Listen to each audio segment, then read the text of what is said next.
We organized a family reunion at your seaside house. 47 people for days. My sister replied back in May. Fill the fridge by Friday. Can you believe someone would tell you they're taking over your home without even asking? That's exactly what happened to me. Not from a stranger, but from my own family. And in that moment, something shifted. Something snapped. Because this wasn't just about my beach house anymore. This was about my son, Milo. I looked down at my phone, still in my scrubs from a long shift. The message burned into my retina. My son, Milo, was half asleep on the couch, switch in hand, completely oblivious. I hadn't been asked. Not once. No polite, "Hey, Adam, are these dates open?" No, "Would that work for you, Elena and Milo?" Just an announcement. Like I was the concierge at a resort they already owned. I stared at that message for a long, long time. My fingers trembled slightly as I typed one word. No. Just a simple, defiant no. And then I watched those bubbles pop up, disappear, pop up again. The silence in the kitchen was deafening until her reply came through. That's when I knew this was war. We're coming anyway. What are you going to do? Call the HOA? My blood ran cold. The sheer audacity.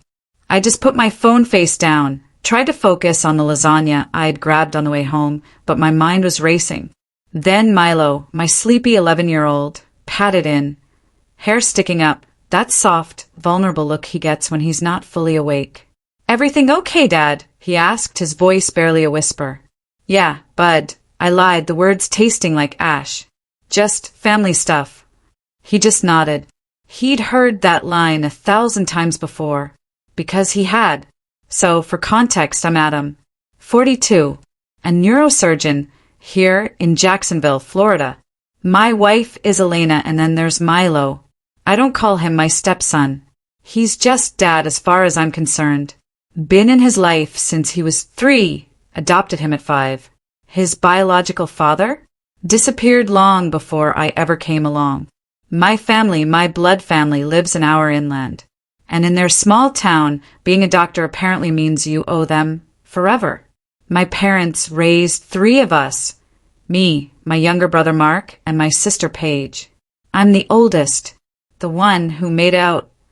And like a good oldest son, a successful oldest son, I did what I thought was right. I helped. More than helped. I literally bought my parents out of debt. $14,200, gone in one transfer. Covered 7 years of their rising property taxes. Sent $1,000 every single month, so they wouldn't stress about groceries. I co-signed Mark's truck. Gave Paige $20,000 for a down payment when her husband's business tanked. AC went out. New system. Hurricanes hit. Generators, plywood, hotel rooms. Then 5 years ago, my salary hit that obscene level. The kind of money people only whisper about. And I bought the beach house. 3 bedrooms, 2 bunk rooms, a wraparound deck with an ocean view. Nothing crazy for my world. But to them, it might as well have been a castle. The first time Mom stood on that deck, she looked at me and said, "This is all of ours, Adam. Not yours.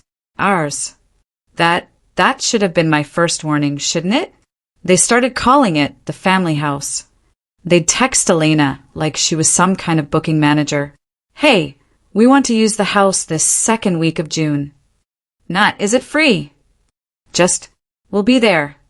They left sand everywhere, sticky beer rings on my tables, broke a TV, and swore they had no idea how it happened. And me? I swallowed it. I told myself, "Adam, this is what success is for. No one in our family ever had money. I can handle a few deep cleans, a new TV." I tried to rationalize it, but what I couldn't handle was the way they treated my son. Milo is quiet, not shy, just thoughtful, careful. He devours thick fantasy books, draws these incredible, detailed sci-fi cities in his notebook. He gets overwhelmed when things get too loud, too chaotic. My parents, they never said it outright, but they made it crystal clear. Mark's and Paige's kids, they were the real grandkids. Milo, he was just your wife's boy. At Christmas, The other kids had embroidered stockings. Milo got a generic red one from Multipack, probably an afterthought. In family photos, they'd forget to call him over. I remember Dad's 70th. My mom was introducing the grandkids to her church friends. These are my 3 from Mark, my 2 from Paige, and this is Milo. He's Adam's step.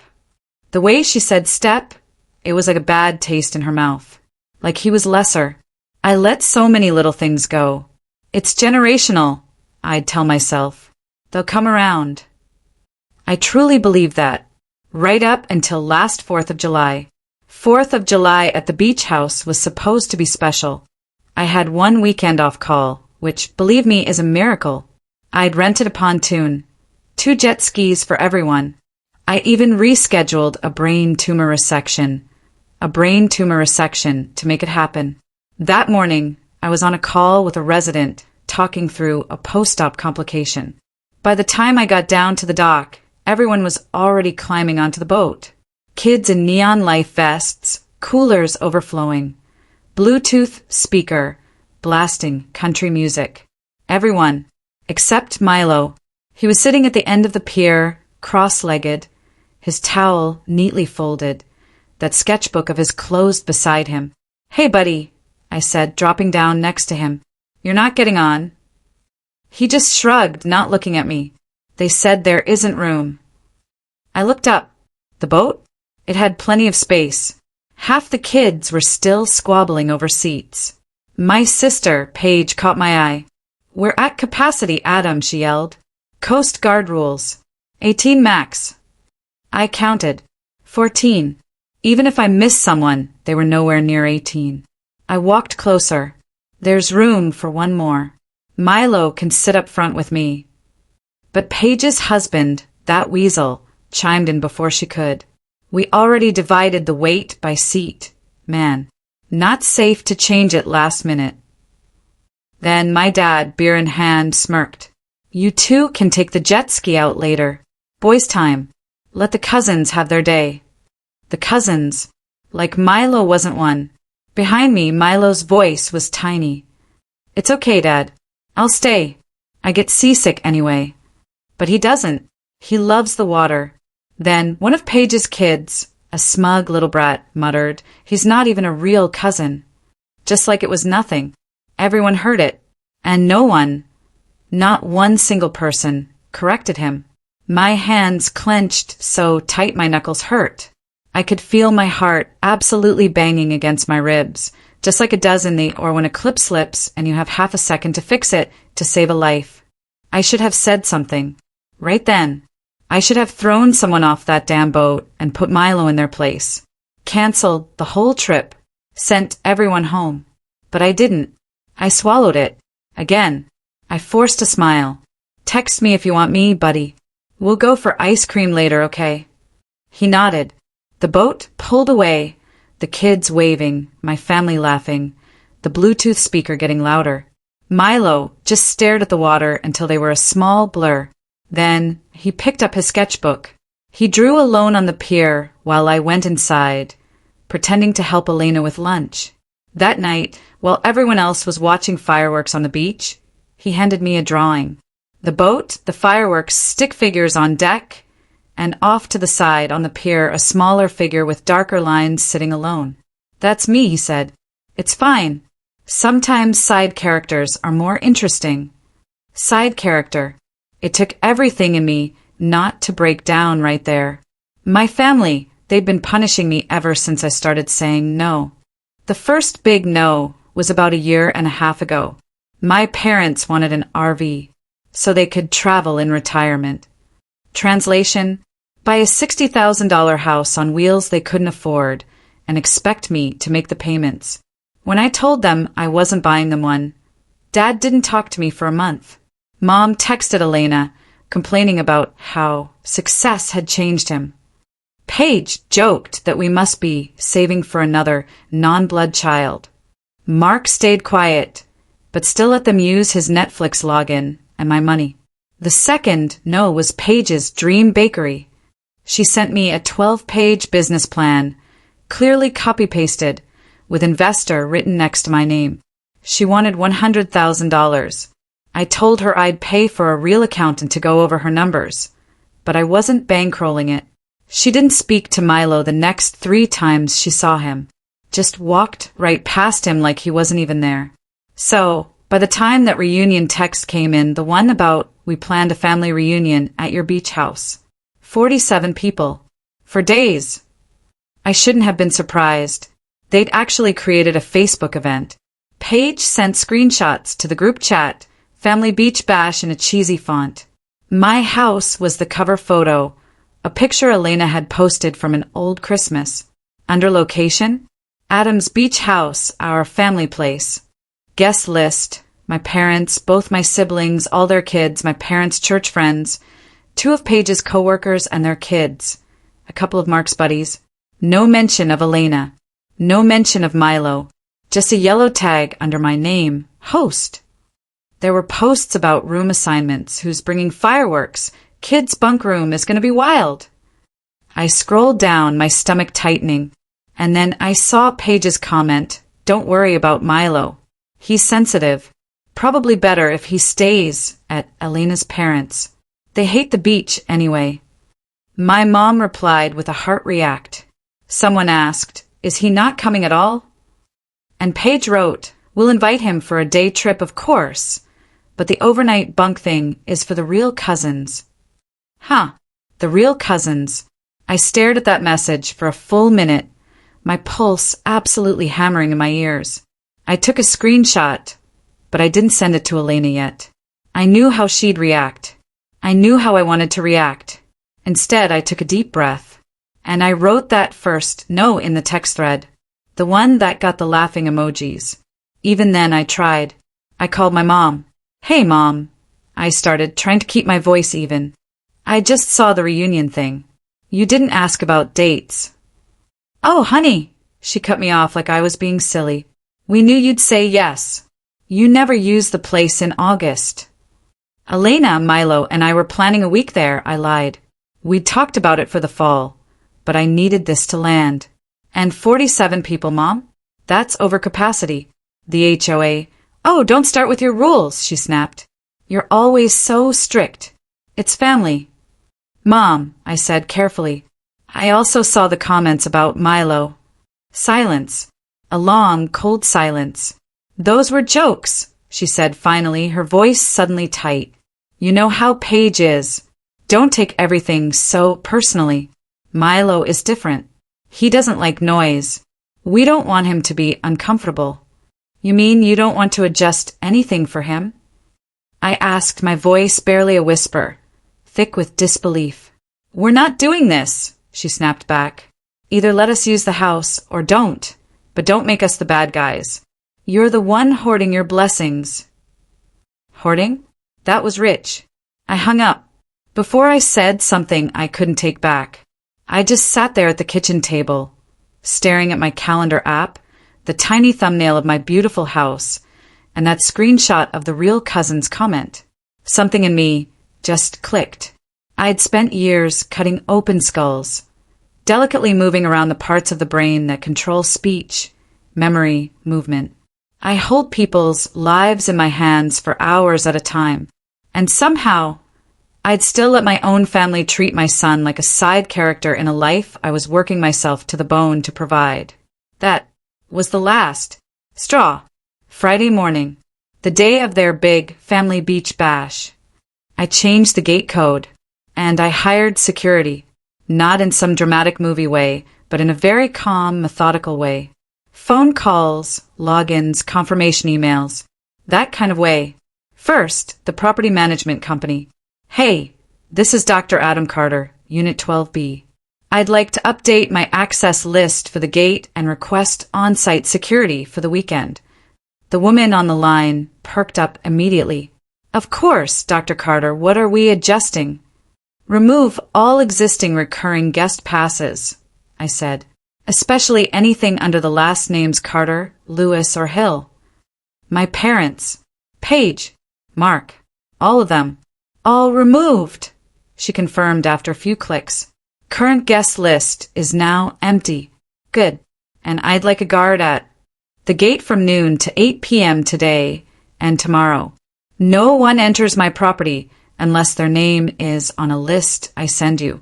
If there's any pushback, they can call me. No exceptions. I emailed her a short list. Adam Carter, Elena Carter, Milo Carter. 3 names. That was it. Next, the smart lock app for the house itself. Every code reset. The one my mom used, the one I gave Mark for emergencies, the generic 1234 for contractors. Gone. New code. Only Elena, Milo, and I knew it. Then my banking app. The family card I'd set up 3 years ago. The one my parents used for gas only in emergencies, and that Mark and Paige had borrowed for groceries more than once. Balance, $1,982.64. All recent charges at Costco, Walmart, and a fireworks outlet 3 towns over. I transferred the entire balance back to my main account and hit freeze card. Are you sure? The app asked. I'd never been more sure. Yes. Finally, I called the local security company for my house alarm. Hi, this is Dr. Carter. I have a large group planning to enter my property without my consent today. I've already arranged gate control, but I'd like one of your guys stationed near my driveway entrance for a few hours as a deterrent. The man on the phone was unfazed. No problem, Dr. Carter. We'll have someone there by 11:30. You expecting trouble? Just a lot of entitlement, I said. He laughed. We see that more than break-ins, honestly. By the time Milo came downstairs, Spider-Man t-shirt, looking for cereal, everything was set. Are we still going to the beach this weekend? He asked cautiously. We are, I said, looking him straight in the eye. Just us. Maybe Aunt Leah and the twins if they want to join. Leah is my cousin, the only one in my extended family who ever texts me just to ask how Milo's doing. Not for money.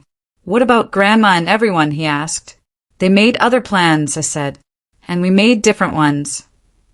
He studied my face for a second, then gave a small nod. Okay. We loaded up the car. Elena kept glancing at me in the rearview mirror as we drove. You good? She asked quietly when Milo put his headphones on. I think I'm done, said. Done being their wallet. Done begging them to see our son. Elena reached over, squeezed my hand. Then, she said, her voice firm, let's be done.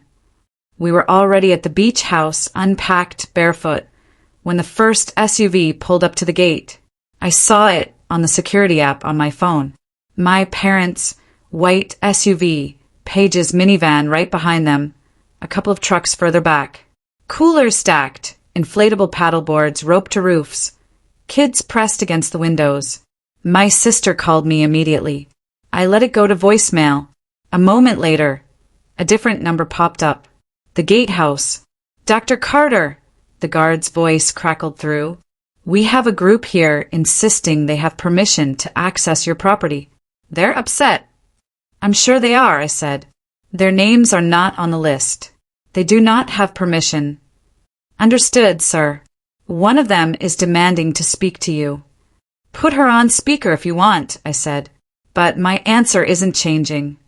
There was a shuffle. Then Paige's voice, tiny and absolutely furious, blasted through. Are you kidding me right now?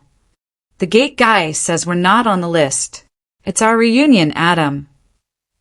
No, I said, my voice calm, almost detached. It's your reunion at my house that you planned without asking. Stop being dramatic, she shrieked. We drove all this way. The kids are excited.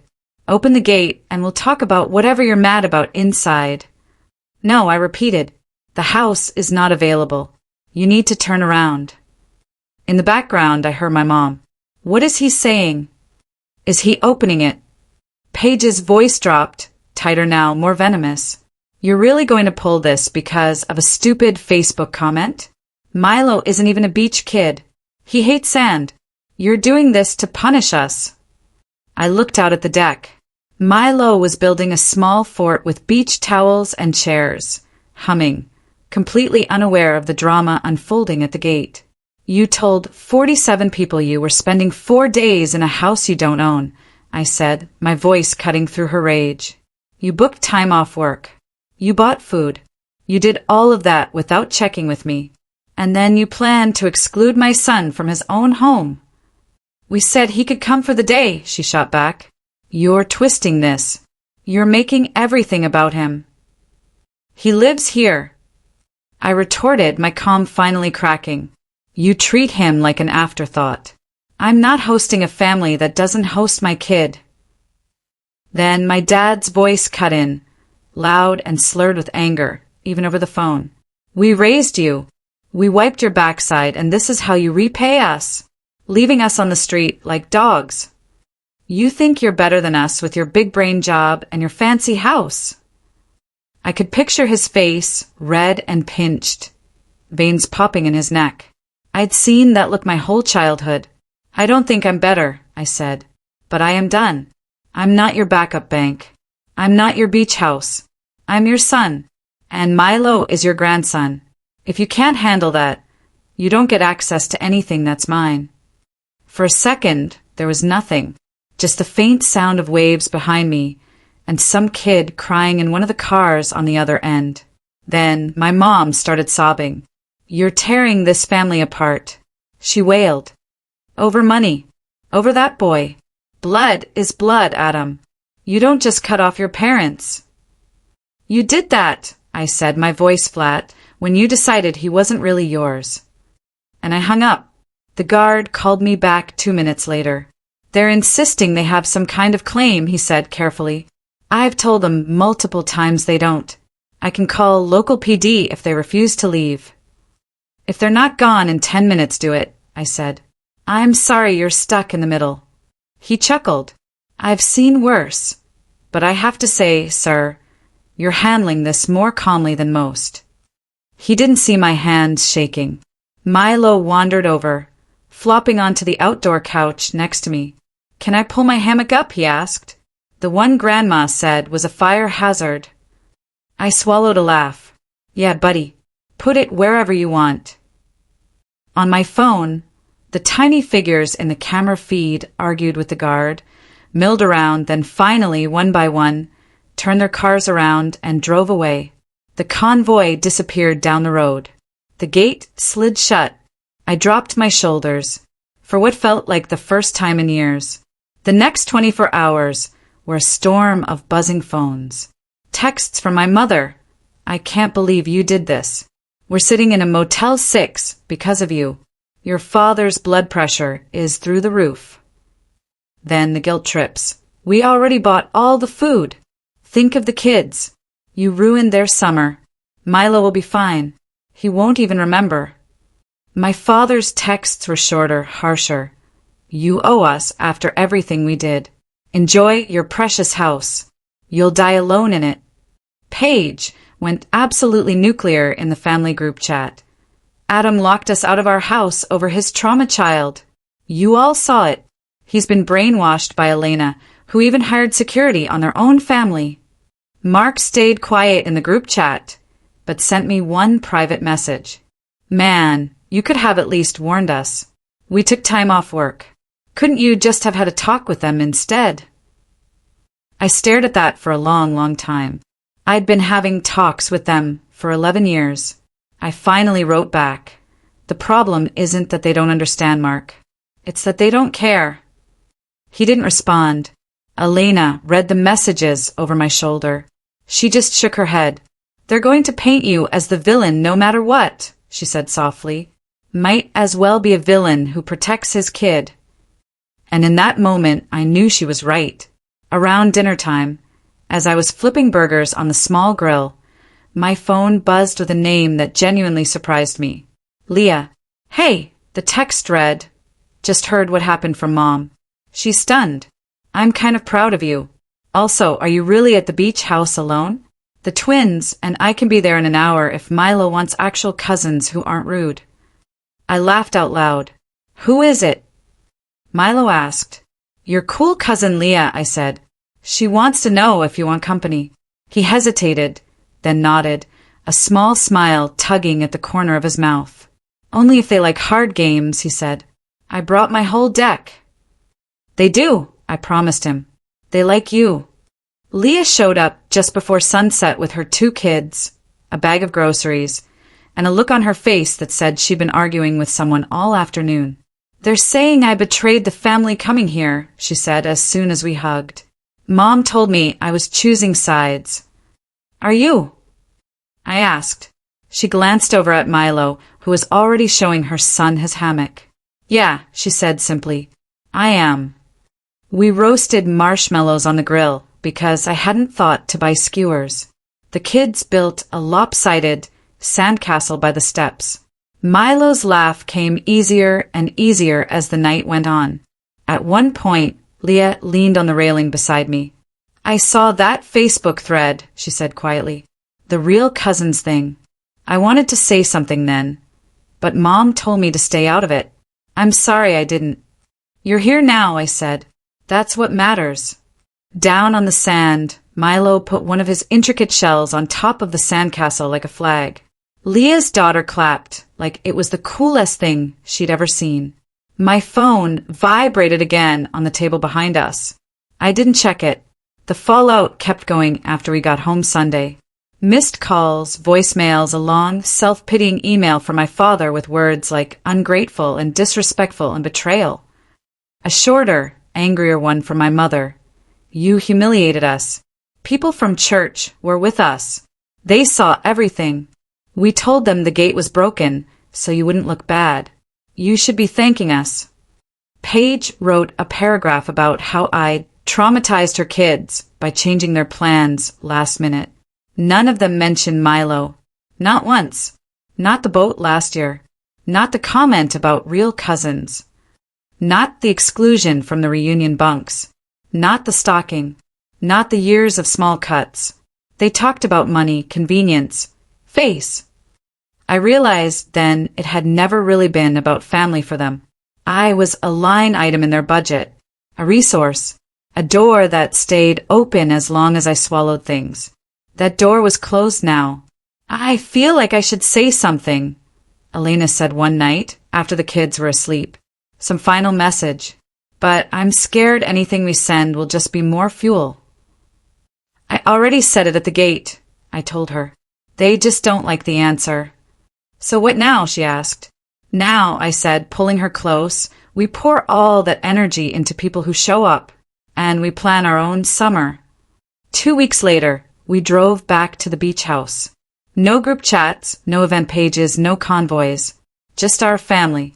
And 2 of Milo's friends from school, whose parents were absolutely thrilled to have them off their hands for a weekend. We stopped at a roadside produce stand on the way. Let the boys pick out watermelon and ridiculous amounts of peaches. Milo stood there in his new baseball cap, comparing 2 melons like it was a life or death decision. He caught me watching him and grinned. Not the careful, little half-smile he gives my parents. A real one. Can we make watermelon juice? He asked. We can make whatever you want, Bud, I said. At the house, I noticed something I'd never really seen before. How quiet it was, when it was just us. No slamming doors, no competing Bluetooth speakers, no arguments about who got the good room. We dragged for Adirondack, chairs out onto the deck. I left 2 of them in the corner empty, not as an invitation, just as a reminder to myself that I didn't have to fill every seat out of obligation. Milo disappeared for a while after lunch. When he came back, he handed me a new drawing. The beach house again, like last time. The deck, the steps. Stick figures on the sand this time, holding ice cream cones. And a hammock strung between 2 imaginary posts, with a little person reading in it. No one on the outside.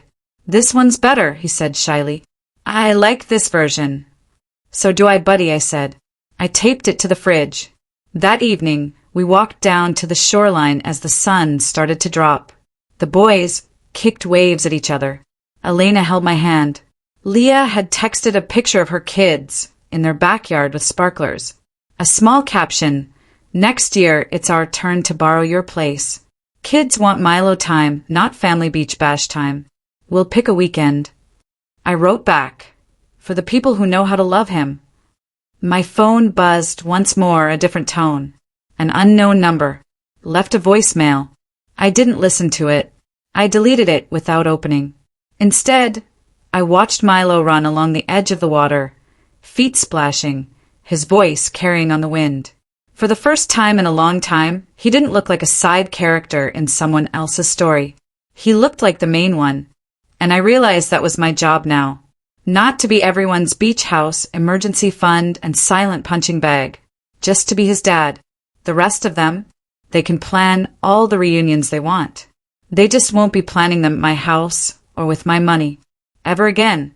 Have you ever felt like you were just a resource for your family? Or had to make a tough choice to protect someone you love? I'd really love to hear your stories in the comments below. What would you have done in my place?